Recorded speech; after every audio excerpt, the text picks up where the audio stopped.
Hi and welcome back, guys. It's Chris Sandeman, and before I start telling you about this Soldiers and Sailors Monument here in Manhattan of New York City, please take a moment to like this video and subscribe to the channel if you haven't already done so, because that helps me keep doing these. So where are we right now? We are none other than 88th Street and Riverside Drive. How can you tell? I can prove it to you. See the sign? Yeah, there you go. That's how you know for sure. And the Riverside Drive edges Riverside Park, which is over here and down below, right? And beyond that, you can see the Hudson River peeking out. And this is the site for a Civil War memorial or monument, which I'm going to walk over to right now. This cannon that you see and the other two cannons that we're about to pass are Civil War era cannons, so they are authentic in that regards. It gives us a quick, nice preface to the space that we're about to see, which is a pretty powerful monument. Now, right now we've got the roads around us, and it's quite loud. It doesn't strike you as the final resting place or monument to so many people that had passed. Because if you look out towards the water, this river would have been separated from us by the West Side Highway's train lines, which would have been, super loud still. It wouldn't be covered up until really the 1930s, right? Late 1930s, those tracks get covered up. Before that, you would have had the tugboats out on the river, you'd have had the train, tooting, tooting, tooting, well, here you have this monument in front. So as we approach it, and we're going to get a better look, you can also tell that it's actually blocked off right now. I am not going to care about that. I'm going to sneak in through the fencing so that way I can show you guys the space nice and close and personal. But from this distance, we can really get a feeling of this Beaux-Arts style construction. Now, Beaux-Arts style buildings were something that you see a lot of in New York City at the end of the 1800s, beginning of the 1900s, because New York was going through really an American Renaissance known as City Beautiful. And it was an effort to try to prettify a lot of the different cities around the US that were suffering from tenements and overpopulation. And the idea of City Beautiful was that you wanted to make the cities really attractive for the good of the people that were living in them as well, to try to reinforce kind of civil responsibility and live in attractive places. So this building, this memorial, which was originally conceived as early as like the late 1860s, after the end of the Civil War, it's not actually, there's not enough momentum behind actually building it until 1893 is when they finally, start raising the money for it. And it won't be until 1900 that they actually start building it. 1902 is when they finally finish it. And ever since it's been built, it's been having problems.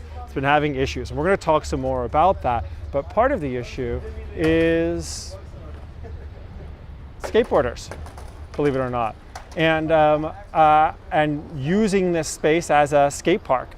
So a lot of the stone inside of this has just been chipped away. Now, this orange colored stone that you see, this was added later on as part of a renovation effort in the late 1930s, 1940s.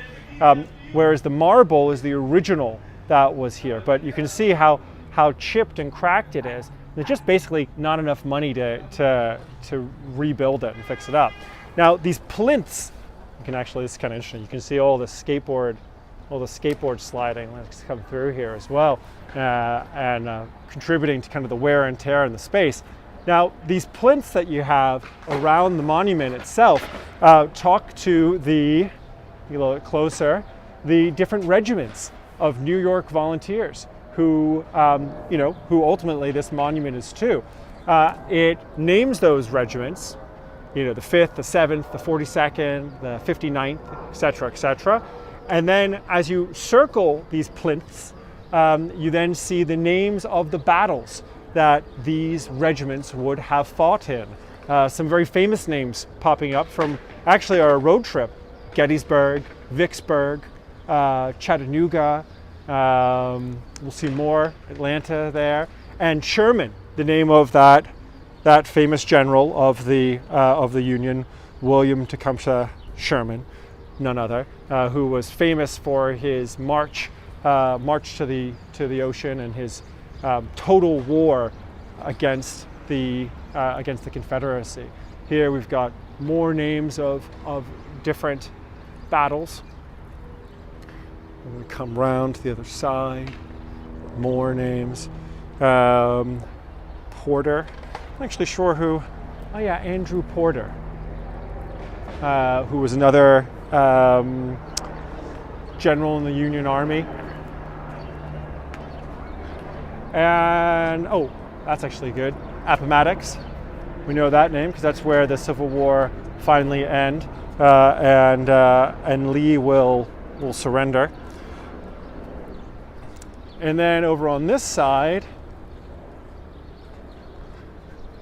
we can see another plinth. Here is David Farragut, who's a famous naval officer. David Glasgow Farragut for our Scottish friends and family.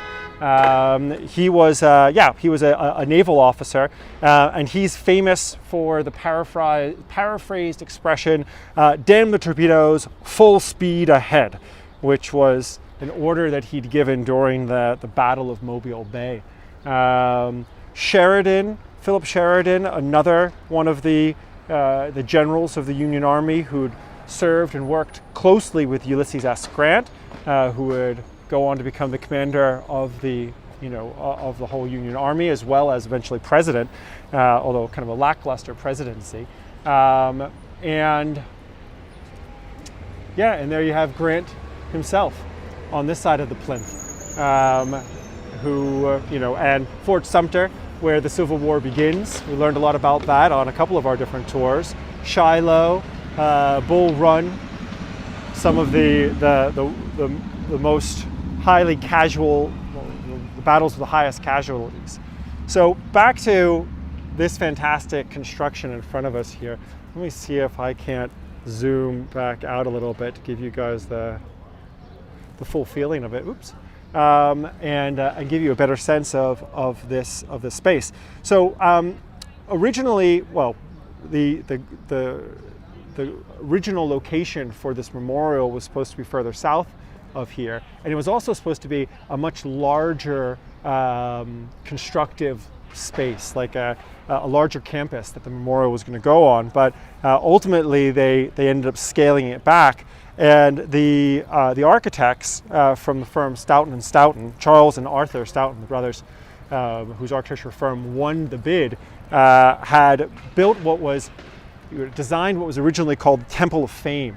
And this shape, this building, this construction, this temple, if you will, is based off of another temple that actually exists in Athens called the Tragic Monument of Lysicrates.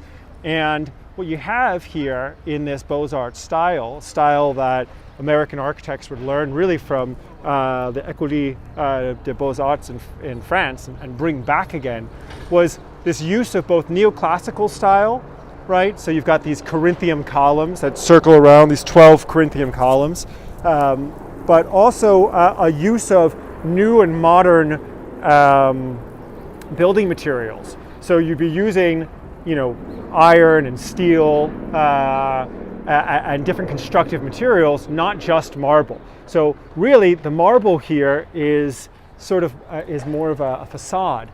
The columns probably aren't supporting columns. They're more decorative in their nature. And why don't we just? We're not supposed to, but let's just. I think that maybe we can just do this really quick. How about that? There's enough skateboarders here that they'll distract anyone else that comes, I guess. We can get a closer look. well, the reason why the space is closed off right now is because it's desperately in need of further repairs. It's not just the stone area down below which has been struggling, but really as early as the very beginning, like within the construction was completed by 1902, it was already by 1907, just 5 years later, that there was a request from the mayor of New York to provide money to help support the repairs of the monument itself. Parts of these marble facades that wrap around the building were slipping off, and they were coming crashing down.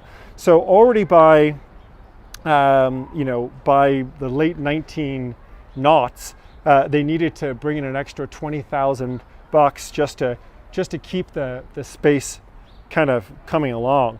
In the 1930s, like I was saying before, that's when they come in and they start replacing the old marble down below with this orange brick, or orange stone, which you can also see it's chipping away, like I was saying, and more money is needed. By 1962, just to keep the place safe, the city invests $1 million into the memorial, the monument, and a lot of it just going to the space around it to keep us from tripping. But they also at that time replaced the rooftop, which we can't see from this angle, but it was leaking and was causing a lot of damage to the interior of the building as well. So there's a move right now to raise another $1.2 million as part of a larger $5.5 million funding to repair the area, and it's just not happening right now.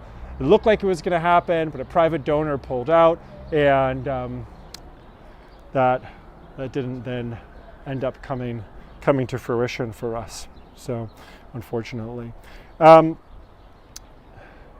the plaque showing the original, the original dedication to the memorial, to the monument. Actually, let me see if it says here. It doesn't mention it, but in 1902, at the final, the opening ceremony for the monument, Theodore Roosevelt was here and laid the final stone for the dedication, which is pretty neat. Now the outside of it, you can tell, if I get a little bit closer here, they're doing their best to try to keep the graffiti off of it, but there are layers and layers of paraffin and anti-graffiti material on the exterior of this to keep the tags off of the building. I don't want to stand too long underneath it because, again, it is in need of repair, and I'm afraid that parts of the facade could just fall at any kind of moment. So I'm going to step back. Erected by the city of New York, MCM. I'm guessing that's 1900, right? Someone knows Roman numerals. And we'll pull our way around again here to the bronze door, which we can't get in because it is shut. They do, in theory, still open it one day a year to allow people entrance, but I don't know if that's actually happening anymore because I think that it's not safe. And there are a fair number of people that are kind of looking over at me right now, wondering what the hell I'm doing on this side. Thank you, Michaela, for the 1900 reference. And finally, just before I get out of here, before someone calls the police on me, you can see the front plaque here, erected by the city of New York to commemorate the valor of the soldiers and sailors who in the Civil War fought in defense of the Union. And that's not too dissimilar to, if you look up, you can just see that, if I zoom in a little bit for you guys, that there's some words that are spread around the top of the rotunda there. And those words say, "To the memory of the brave soldiers and sailors who saved the Union." It's going around the outside. And lastly, just really quick, it's always fun to look at it. Look at this. It's the old seal of New York, which is always a fun one because you get to see three of the things that New York used to be really famous for.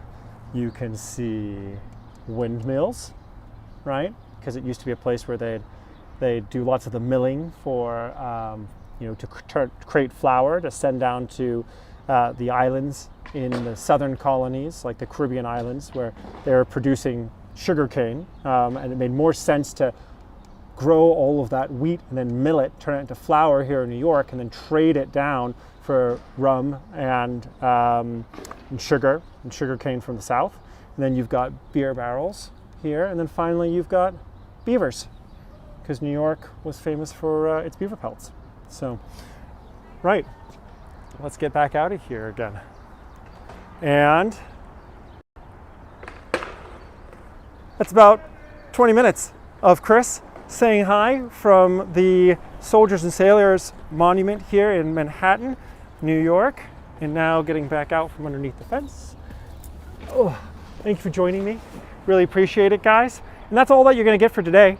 If you want to see more, right, you have to come back tomorrow, because tomorrow I'm going to be doing a proper Upper West Side, Riverside Park, Morningside Park, St. John the Divine, Riverside Church, and Columbia University campus. So, good night. See you guys tomorrow. Don't forget to like this video and to subscribe to the channel. Really appreciate it. Take care.